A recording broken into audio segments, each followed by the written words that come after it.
Good morning students, myself doctor Kanchan Goyal. और आज के इस वीडियो में हम बात करेंगे मैथ्स के लेसन प्लान के बारे में, जिसके हम चौथे भाग में चल रहे हैं।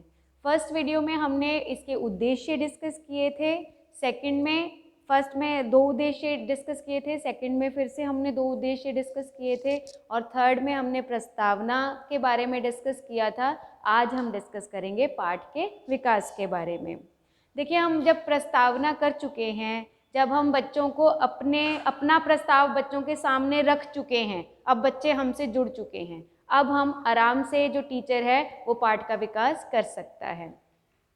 पाठ का विकास मतलब पाठ की प्लानिंग पहले से जो टीचर एक दिन पहले ही कर लेता है, और मिरर इमेज होता है, जो पाठ का विकास होता है, जो लेसन प्लान होता है, वो कक्षा का पूरा मिरर इमेज होता है, जो एक दिन पहले टीचर क्या कर लेता है, इमेजिन कर लेता है कि इस तरह से मैं क्लास में जाऊंगा और इस तरह से मैं अपने पाठ का विकास करूंगा। तो आप हमेशा जितना अच्छा इमेजिनेशन होगा आपका, उतना ही अच्छा आपका पाठ का विकास हो जाता है।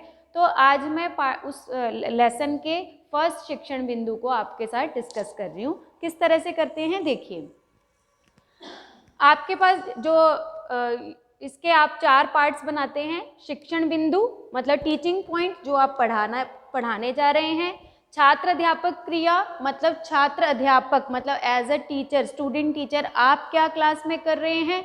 छात्र क्रिया मतलब स्टूडेंट्स क्लास में क्या कर रहे हैं उस वक्त जब आप पढ़ा रहे हैं।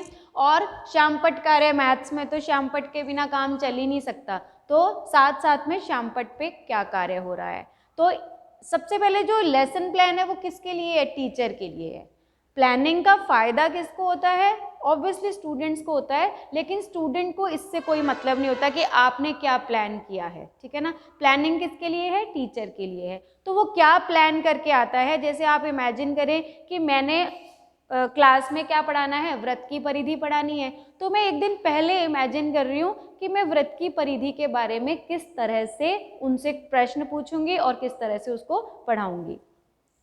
तो हर लेसन में आपके इस तरह से 4 पार्ट बनेंगे। कौन सा, शिक्षण बिंदु, छात्र अध्यापक क्रिया, छात्र क्रिया और श्यामपट्ट कार्य, ठीक है। शिक्षण बिंदु मतलब जो आपका टीचिंग पॉइंट है, जिस पॉइंट के बारे में, जिस बिंदु के बारे में आप पढ़ाना चाह रहे हैं। तो मेरा फर्स्ट शिक्षण बिंदु क्या है, व्रत की परिधि के बारे में बताना। क्या है, व्रत की परिधि क्या होती है। अब इस शिक्षण बिंदु पे आने के लिए हम क्या करते हैं, विकासात्मक प्रश्न करते हैं, ठीक है ना। जैसे प्रस्तावना प्रश्न हो गए, पहले वो प्रस्ताव रखा था हमने बच्चों के सामने अपने टॉपिक का। विकासात्मक मतलब पाठ का विकास जो प्रश्न करते हैं उन्हीं को हम क्या बोलते हैं, विकासात्मक प्रश्न बोलते हैं। तो इसके लिए विकासात्मक प्रश्न, देखिए इमेजिन कैसे करेंगे हम, व्रत बनाकर प्रश्न पूछते हुए। मैंने साथ में ये अपनी प्लानिंग में लिखा है कि मैं वहां पर क्लास में जाके क्या करूंगी, सबसे पहले श्यामपट्ट पर क्या बनाऊंगी, मैं व्रत बनाऊंगी। ये देखो इस तरह से मैंने क्या कर रखा है, यहाँ पर मेरी प्लानिंग में शो हो रहा है कि मैंने सबसे पहले जाकर क्या कर दिया, क्लास में एक व्रत बना दिया। तो और प्रश्न कैसे पूछा, ये इससे कोई मतलब नहीं है स्टूडेंट्स को, आपको ये नहीं बोलना वहां पर जाकर कि व्रत बनाकर पूछते हुए, नहीं, ये आपके लिए है कि मैं वहां पर जाकर क्या बनाऊंगी, व्रत बनाऊंगी। हाँ, क्वेश्चन आप क्या पूछेंगे, प्रस्तुत व्रत में व्यास कितना है, ठीक है। तो मैंने पूछा, मैंने व्रत बनाया, व्रत के अंदर व्यास को शो किया, त्रिज्या को शो किया, और उनसे प्रश्न क्या पूछा, प्रस्तुत व्रत में व्यास कितना है। तो छात्र, क्योंकि ये छोटे छोटे प्रश्न होते हैं और बहुत इजी वाले क्वेश्चन होते हैं, और हमें इजी ही बनाने हैं, तो ही पाठ का विकास हम कर पाएंगे। तो मैंने प्रश्न पूछा और छात्र ने क्या किया, देखो छात्र तब उसने क्या किया, छात्र से मैंने पूछा, उसने आंसर दिया डी। इस तरह से फिर मैं नेक्स्ट प्रश्न, इसमें भी वही जैसे प्रस्तावना में तारतम्यता, क्रमबद्धता का ध्यान रखते हैं, उसी तरह से हम विकासात्मक प्रश्नों में भी ध्यान रखते हैं। इसका सिर्फ इतना सा मतलब होता है कि छात्र हमसे जुड़ा रहे, ठीक है। तो इसके बाद मैंने पूछा, किसी भी व्रत के व्यास व त्रिज्या में क्या संबंध होता है। तो एक बच्चे से आंसर लिया हमने, व्यास त्रिज्या का 2 गुना होता है, मतलब प्रश्न छोटा हो और उसका उत्तर भी छोटा हो, ठीक है, इस तरह के प्रश्न हम बनाएंगे। और साथ साथ में देखो मैं यहाँ पर क्या कर रही हूँ, यहाँ पर मैं प्रश्न पूछ रही हूँ। क्या प्रश्न पूछा मैंने, किसी भी वृत्त के व्यास व त्रिज्या में क्या संबंध होता है। बच्चे ने मुझे आंसर दिया, उसका आंसर मैं साथ साथ में क्या कहाँ लिख रही हूँ, श्यामपट्ट कार्य, यहाँ पर श्यामपट्ट पे, ठीक है ना। व्यास इज इक्वल टू 2 इंटू त्रिज्या, मतलब उसका दुगना होता है। त्रिज्या का क्या होता है, दुगना होता है। और वो बोल के कैसे दिखाएगा मुझे, बच्चे ने कैसे बोला कि व्यास त्रिज्या का दोगुना होता है। मतलब आप समझ रहे हैं स्टेप बाय स्टेप किस तरह से प्लानिंग चल रही है, मतलब किस तरह से पूरी कक्षा में श्यामपट्ट पे कैसे कार्य हो रहा है, छात्र तब क्या कर रहे हैं, टीचर तब क्या कर रहा है। तीनों चीजों का ध्यान रखते हुए हमें पाठ योजना बनानी है, ठीक है। उसके बाद मैंने नेक्स्ट क्वेश्चन पूछा, वृत्त की परिधि का क्या सूत्र है। अब क्योंकि वो वृत्त की परिधि के बारे में जानते ही नहीं है, तो वो उनके लिए क्या हो जाएगा, समस्यात्मक, प्रॉब्लमेटिक क्वेश्चन हो जाएगा। तो इसके लिए मैंने क्या लिखा, समस्यात्मक। हो सकता है कोई बच्चा आंसर दे भी सकता है, आप आंशिक उत्तर भी यहाँ पर लिख सकते हैं। अगर आंशिक आपको लग रहा है कि नहीं क्वेश्चन ईजी है, हो सकता है कोई बच्चा आंसर दे सकता है, तो आप इसकी जगह पर आंशिक उत्तर भी लिख सकते हैं। तो इस तरह करके तो मैंने जो मेरा शिक्षण बिंदु था वृत्त की परिधि, तो मैं लास्ट क्वेश्चन में कहाँ पर आ गई, वृत्त की परिधि के ऊपर आ गई। तो मैंने पूछ लिया।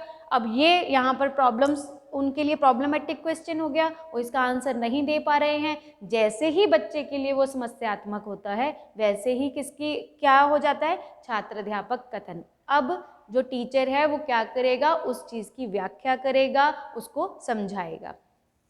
तो देखो मैंने क्या लिखा है यहाँ पर, वृत्त की सीमा पर चौक चलाकर वृत्त की परिधि के बारे में बताते हुए। मतलब देखो इमेजिन मैंने क्या कर रही हूँ कि वहां पर मैं वृत्त की परिधि कैसे बताऊंगी, मैं क्या इमेजिन कर रही हूँ। ये नहीं बोलना आपको क्लास में कि वृत्त की सीमा पर चौक चलाकर वृत्त की परिधि के बारे में, ये तो मैं अपनी योजना बना रही हूँ कि मैं वहां पर जाकर क्या क्या क्रियाकलाप करूंगी, किस तरह से समझाऊंगी। Is that clear.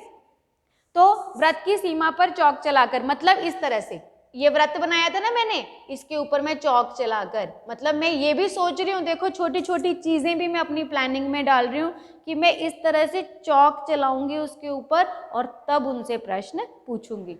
तो परिधि के ऊपर चौक चलाकर बताते हुए, वृत्त की सीमा की लंबाई ही वृत्त की परिधि कहलाती है। तो ये क्या हो गई डेफिनेशन, मतलब वृत्त के इसके ऊपर ऐसे चौक चलाया और मैंने क्या बताया, वृत्त की सीमा की लंबाई ही वृत्त की परिधि कहलाती है। ठीक है। किसी भी वृत्त में उसकी परिधि व व्यास का अनुपात, मतलब उसकी परिधि और व्यास, इन दोनों का अनुपात क्या रहता है, एक स्थिरांक रहता है। क्या रहता है वो, उस स्थिरांक को क्या बोलते हैं हम, पाई बोलते हैं। क्या बोलते हैं, पाई। ठीक है। तो मैंने ये सारा कुछ लिखा हुआ है, ये चीज तो आपको आती है कि मतलब उसको पाई बोलते हैं, ये आप जानते हो। ठीक है। ये चीज लेकिन आपके स्टूडेंट्स नहीं जानते। आपको लेसन प्लान का क्या, मैं यहाँ पर आपको क्या बताना चाह रही हूँ, how to deliver your ideas. आपको तो पता है कि इसका 22/7 होता है, पाई होता है, लेकिन इसको आप अपने स्टूडेंट्स के पास कैसे पहुंचाओगे, स्टूडेंट्स को कैसे बताओगे, उसके वो सीखना है हमें। तो हमने लिख लिया, किसी भी वृत्त में उसकी परिधि व व्यास का अनुपात हमेशा एक स्थिरांक होता है जिसे पाई कहते हैं। और पाई को देखो हिंदी में भी लिख दिया हमने कि इसे हम लिख के भी दिखा सकते हैं, हम वहाँ पर श्यामपट्ट पर लिख के दिखा देंगे कि इसका मैथमेटिकल सिंबल ये है और इसको बोलते हैं हम ये है, शाब्दिक रूप भी हम लिख देंगे वहाँ पर। तो इस तरह से देखो जो छात्र अध्यापक बोलेगा, मतलब मैं as a teacher, as a student teacher जो मैं वहाँ बोलूँगी, वो सारी चीज़ कहाँ पर आ जाएगी, छात्र अध्यापक कथन में आ जाएगी। और तब देखो मैंने छात्र क्या कर रहे हैं उस टाइम पे, जब मैं उनको व्याख्या कर रही हूँ, कुछ समझा रही हूँ, छात्र ध्यानपूर्वक सुनेंगे व अपनी उत्तर पुस्तिका में नोट करेंगे। मतलब each and everything, every little bit आपको क्या करना है, इमेजिन करना है अपनी क्लास को कि मेरे बच्चे तब क्या कर रहे हैं। अगर मैं लिख रही हूँ बोर्ड पे तो इसका मतलब ये नहीं कि वो फ्री हो जाएंगे, तो वो तब क्या करेंगे, उसका इंस्ट्रक्शन भी आपके लेसन में होना चाहिए। तो इस तरह करके तो ये पूरा आपका ये एक शिक्षण बिंदु हो जाता है। आपने पूरा उनको बता दिया, ये वाला फॉर्मूला यहाँ पर लिख के बता दिया। ये देखो यहाँ तो आप वर्बली बोल रहे हो और साथ साथ में लिख रहे हो। आप वर्बली बोलते बोलते मैं क्या कर रही हूँ, वृत्त की परिधि बटा वृत्त का व्यास इज इक्वल टू पाई, तो साथ साथ में मैं लिख भी रही हूँ वृत्त की परिधि बटा वृत्त का व्यास इज इक्वल टू पाई। वृत्त की परिधि is equal to pi into वृत्त का व्यास, तो उससे फॉर्मूला अपने पास डिराइव हो गया 2 pi r। Is that clear to all of you? मतलब ये पूरा एक शिक्षण बिंदु इस तरह से कंप्लीट होता है। इस तरह के 4 शिक्षण बिंदु हम बीएड में लेसन प्लान में बनाते हैं। तो इस तरह से हर शिक्षण बिंदु को आपको इसी तरह से करना है। मेरे नेक्स्ट वीडियो में मैं आपको इसी लेसन का दूसरा शिक्षण बिंदु डिस्कस करूंगी। तो इस तरह से आपको हर शिक्षण बिंदु को 4 भागों में डिवाइड करके बनाना है। मैं फिर से कहूँगी, जितनी अच्छी इमेजिनेशन करोगे उतना ही अच्छा आपका पाठ का विकास हो जाता है। Thank you.